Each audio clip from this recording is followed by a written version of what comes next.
She was stunning. That's the first thing I remember. Not what she said or how she said it. Just her presence. Hair like ink. Eyes that didn't blink quite fast enough. Every movement calculated, like she was trying to match a script she'd memorized a little too well. We met through a mutual friend. Drinks turned into a full conversation. Then she asked me straight-faced if I liked unfamiliar roads. I said sure. She offered to drive. Her car was old. A rusted, sea-green Buick with no license plates and a radio that only picked up static. But it was spotless. No trash. No smell. Every button shined like it had been polished just minutes before. I don't usually pick people up, she said. But you felt safe. We started driving. Past the suburbs. Past the blinking lights. Into dark, tree-lined roads that curled in on themselves. I asked where we were headed. She smiled. Somewhere most people don't go twice. I should have gotten out then. But I didn't. Something about her voice kept me still. Low. Steady. Kind of melodic, like it was tuned to bypass logic. We passed a gas station. She didn't stop. Then I noticed the sound. A dull thumping. Rhythmic. Muffled. Coming from the trunk. I asked, "Is that the spare tire?" She didn't answer. The thumping continued. Like something soft, maybe fleshy, hitting metal from the inside. Once. Pause. Again. Slight shuffle. Then again. I turned to her. "You hear that?" She nodded. "Don't open the trunk." She didn't raise her voice. Didn't look angry. Just said it like a rule. Like something ancient. Immutable. I waited. Said nothing. We kept driving. The road turned to dirt. Then to gravel. Trees pressed closer. The moon blinked in and out between branches. I looked at her hands on the wheel. They were too clean. No creases. No veins. Like mannequin hands. Or gloves pulled too tight. "Where are we going?" She didn't answer. Just said, "They're quieter if you ignore them." I tried the passenger lock. Broken. I reached for my phone. No signal. Of course. The thumping in the trunk sped up. Faster now. Urgent. Desperate. She hummed something under her breath. Not a song I recognized. More like a prayer. I asked again, sharper this time. "What's in the trunk?" She turned to me just briefly. "It depends who asks." We reached a clearing. The car rolled to a stop in the center of it. No houses. No lights. Just dry grass and tree silhouettes twitching in the breeze. She turned off the engine. Silence. Except for the thing in the trunk. Still thumping. Still alive. She looked at me with those unblinking eyes. "If you love yourself, if you want to keep whatever's left, do not open the trunk." Then she got out of the car. I didn't move. I watched her walk into the woods. Slowly. Without looking back. She didn't take a flashlight. Didn't even take her bag. Just faded between trees like she belonged there. I sat in that car for 10 minutes. 15. Trying to decide what was crazier, staying or getting out. Then the trunk rattled. Like something inside had thrown itself at the lid full force. I got out. The air outside smelled wrong. Like copper and mold. The trunk was old style. No emergency latch. Just a thick lock already undone. I raised it. And I swear to God. It was me. Not figuratively. Not metaphorically. Me. Naked. Pale. Skin loose in places like it didn't fit right. Eyes wide open. Red. Jaw slack. Teeth chattering like he'd been in there a long time. He looked up at me and smiled. "You're early," he said. Then he reached for my throat. I slammed the trunk shut. Hard. The metal bent with the force. I backed away, gasping, shaking. My pulse in my ears. No air in my lungs. The sky suddenly too big. I didn't wait. I ran. I don't know how far. I don't remember the path. Eventually I made it back to the gas station. The guy behind the counter asked if I was okay. I tried to explain. Tried to tell him what happened. He just nodded. Like he'd heard it all before. Then he pointed out the window. At the Buick. Parked at pump 4. No driver. No plates. Trunk shut. But this time, it was humming.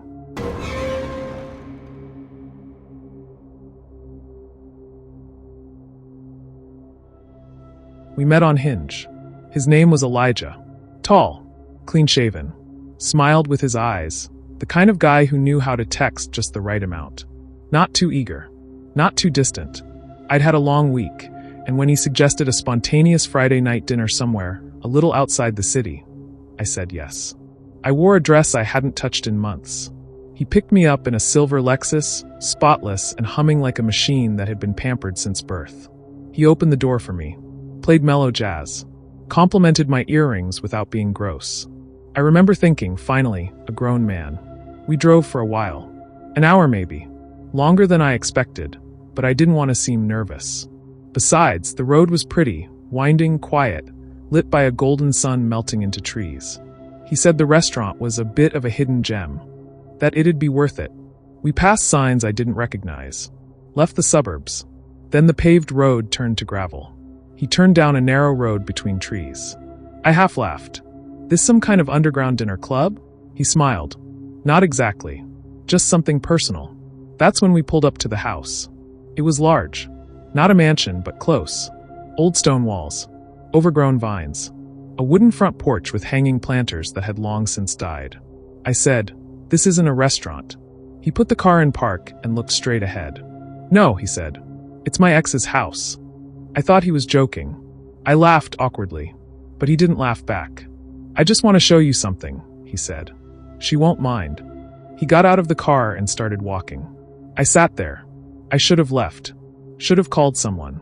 But something in me, that conditioned politeness, that fear of overreacting, froze me in place. I got out and followed. The door was already unlocked. Inside was dim. Smelled like dust and rosewater and something faintly metallic. The walls were covered in photos. All framed. Every one of them showed Elijah and a girl, sometimes smiling, sometimes posed like a magazine shoot. Same girl. Everywhere. Different hair. Different clothes. But always the same face. She was beautiful. He walked me into the living room. Sat down on a dusty couch like he'd never left.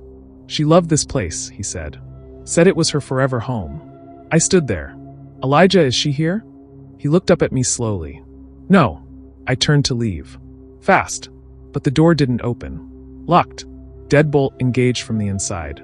"Elijah," I said, trying not to sound as panicked as I was. "I don't think this is funny." He stayed seated. Calm. Even a little sad. "She left me," he said. Said I was too intense. Too much. He pulled something from the cushion beside him. A small pendant. A locket, tarnished with time. "She gave me this the night she told me it was over." Then he opened it. Inside were two pictures. One of her. One of me. My legs turned to ice. "How? Where did you get that?" He smiled softly. "I've been following your posts for a long time. You reminded me of her. But better. Calmer. Softer. I thought maybe this time it could work." I backed toward the hallway. Toward what looked like a kitchen. "You need help," I whispered. "You need to let me leave." He stood now. Calm. Careful. "I just want to show you the bedroom. Please. Just see where it all ended." I bolted. The kitchen was cold. Windows boarded up from the inside. A door led down to the basement, padlocked. I ran toward the back of the house. Found a laundry room. Another door. This one opened. I threw myself through it and slammed it shut behind me. A staircase. Narrow. Leading up. I took it 2 steps at a time. The upper floor was worse. It didn't smell like dust. It smelled like decay. The bedroom was at the end of the hall. Open. Inside, the air felt heavier. Walls painted pale blue. Bed neatly made. Framed photos on the dresser. And above the headboard, carved into the wall with something jagged. "I'll be better next time." I turned. Elijah was at the top of the stairs. He looked tired. Resigned. "I tried," he said. "I really did. But no one ever stays." I saw it then in his hand. A small syringe. He lunged. I grabbed a lamp from the nightstand and swung. Glass shattered. He screamed. I ran, past him, down the stairs, through the hallway. The front door was still locked. I grabbed a fire poker from the fireplace and slammed it into the window. It didn't break. Reinforced. He was behind me now. Bleeding. Crying. "Why can't anyone just stay?" I screamed. Punched the window again. And again. Until it finally cracked. I don't remember getting out. A neighbor heard me screaming in the woods. Called the cops. They found Elijah inside. Calm. Sitting on the couch again. Smiling. In the basement, behind the padlocked door, they found something worse. A shrine. To his ex-photos. Clothes. Pieces of her life. And a chair bolted to the floor. With restraints. They never found her body. But they found her phone. Her ID. Her shoes. Buried in the walls. And a journal. On the last page, in shaky handwriting, she wrote, "He said I reminded him of someone better, but I was just the warm-up."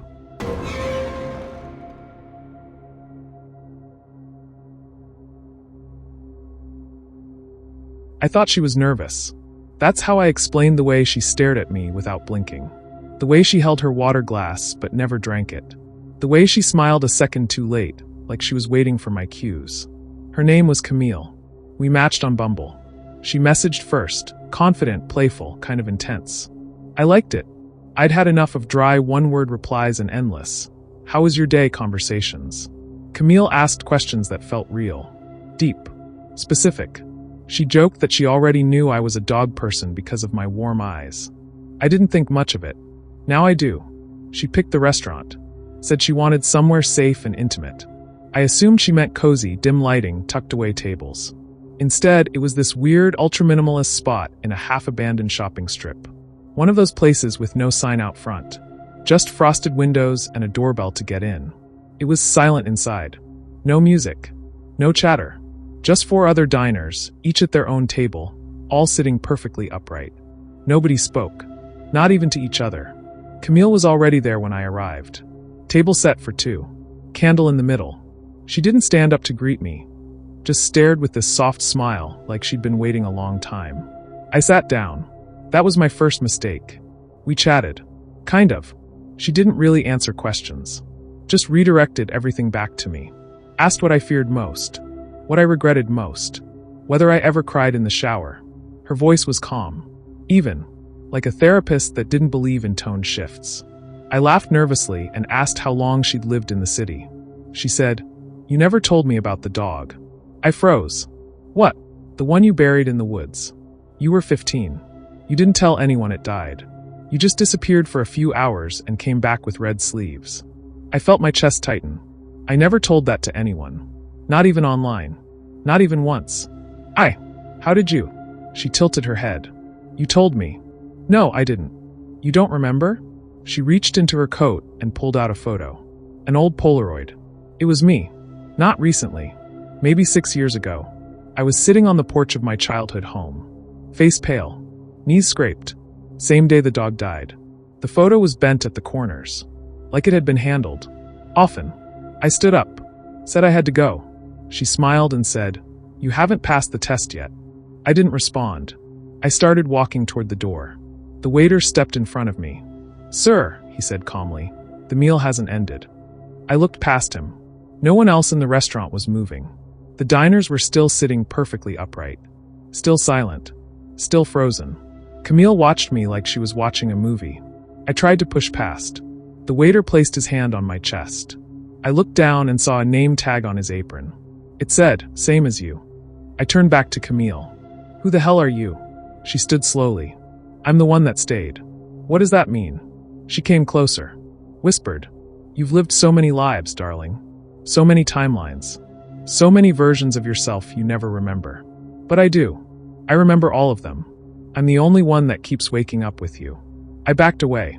She kept walking forward. "Every time you match with someone new.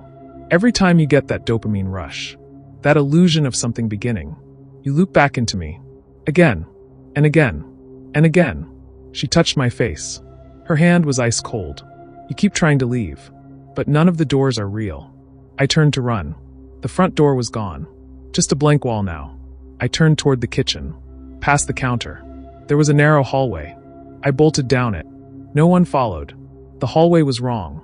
It sloped downward. Like a ramp. Like a funnel. I ran faster. Doors on either side passed by me. All closed. All numbered. Some labeled with names. One said Elliot, 2012. One said Grandma's Kitchen. Another said, Woods Behind the Cabin. All names of places I'd only dreamed about. I turned around. Camille was behind me again. No footsteps. No sound. Just her face, inches from mine. "You were almost ready this time," she said. "You almost passed." She touched my chest. I collapsed. I woke up back at the table. Same candle. Same water glass. Same silence. No Camille. No waiter. The restaurant was empty. I stood. Shaky. Tried the door. It opened. I stepped out into the night air. Everything looked normal. My phone buzzed. A new notification from Bumble. New match, Camille 29. Lives nearby. The message just said, "One more try." I looked up. She was standing across the street. Same smile. Same stillness. I didn't go to her.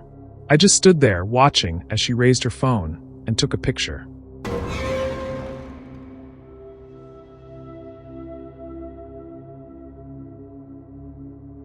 I don't normally swipe right on guys with no bio, but his eyes caught me.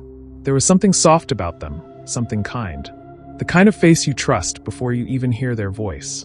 So when Nathan, 31, popped up on my screen with just one picture and a message saying, "You look familiar," in a good way, I gave it a shot. Biggest mistake of my life. We chatted for a couple of days. Casual stuff at first. Work. Siblings. Favorite horror movies. He said he loved analog things, old cameras, vinyl records, handwritten letters. I thought it was charming.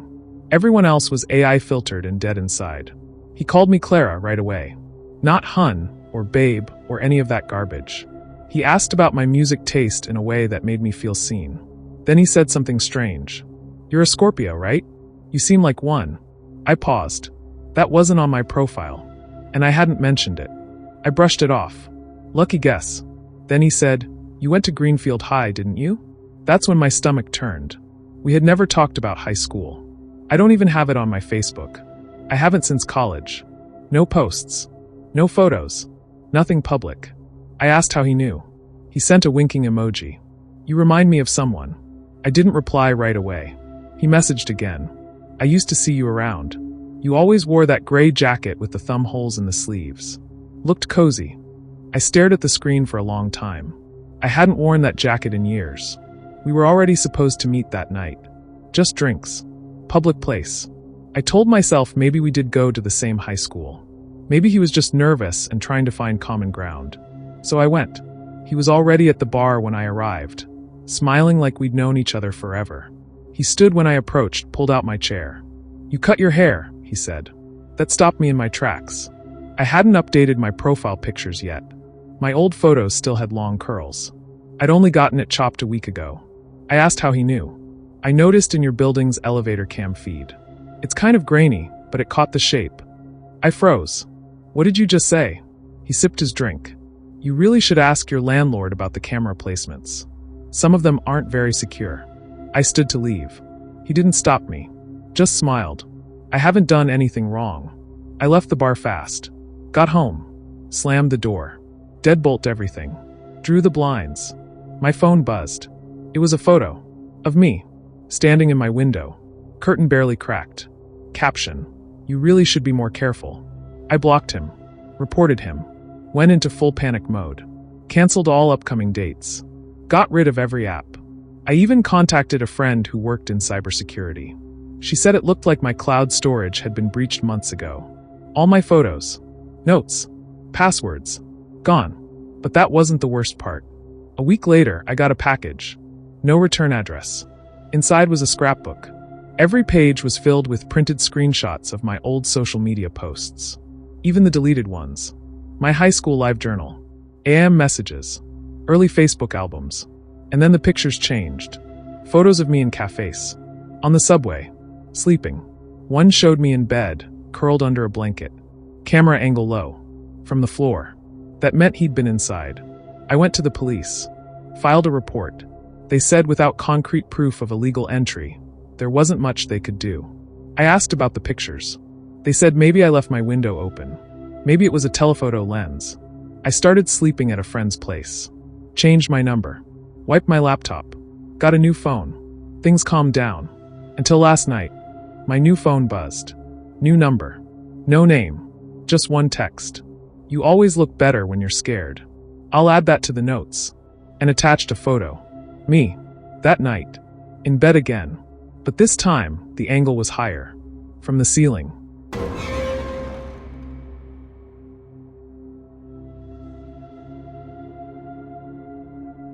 He said I had a face worth framing.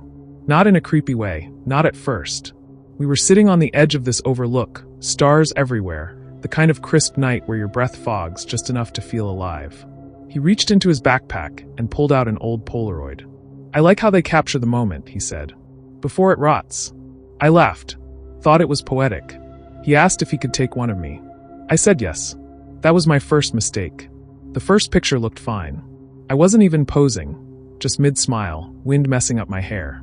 He looked at it for a while, frowning like it didn't sit right. Let me try one more. The second picture, his frown deepened. Then a third. A fourth. I started to joke. What, do I have a demon shadow behind me or something? He didn't laugh. Just said, not quite. By the seventh photo, I was getting annoyed. They all looked the same to me. Grainy. Washed out colors. Slight flash flare. My face lit by moonlight. Hair blowing the same way. Each frame caught the same moment, just shifted a little. He laid them all out on the stone ledge. 7 nearly identical versions of me. Except the 6th one. In that one, my eyes weren't on him.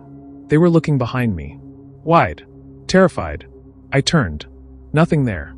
Just wind and trees and the quiet hum of late summer insects. He was staring at the 6th photo. Getting close, he whispered. I asked what that meant. He looked up. I've been taking these for years. I asked. Of girls? No. Just you. I laughed. Okay, now you're creeping me out. He pulled out a shoebox from his bag. Inside were dozens of Polaroids. Every one of them was me. Different clothes. Different hair. Different places. Some with snow in the background. Others near water. All of them always me. I backed away. He didn't try to stop me. He just picked up a photo near the bottom of the pile. Held it up like proof. I took this one before we met. It was me. Sitting at a bus stop I barely remembered. A book in my hand I hadn't read in years. Wearing a coat I donated 2 apartments ago. My eyes were closed in the picture. Why? I asked. Why me? He looked up at me with something like awe. Or hunger. Because your picture always changes.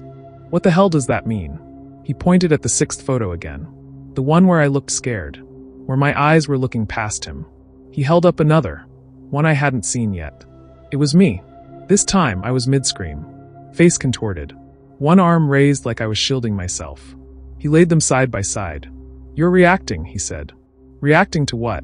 To what's coming. I turned to run. But the ledge behind me was higher than I remembered. Climbing down was impossible in the dark. I turned back. He was gone. So were the photos. Except the last one, the one of me screaming. It sat on the stone where I'd been. Fresh. Still drying. I made it back to my car an hour later. Tore down the mountain road, adrenaline pounding. Every reflection in the rear view looked like something else. Like someone else. I got home. Locked the doors. Didn't sleep. The next morning, I checked my phone. There was a new photo in my camera roll. I hadn't taken any. It showed me. Sleeping. Taken from inches above my pillow. And below it, the same caption. Almost the right one,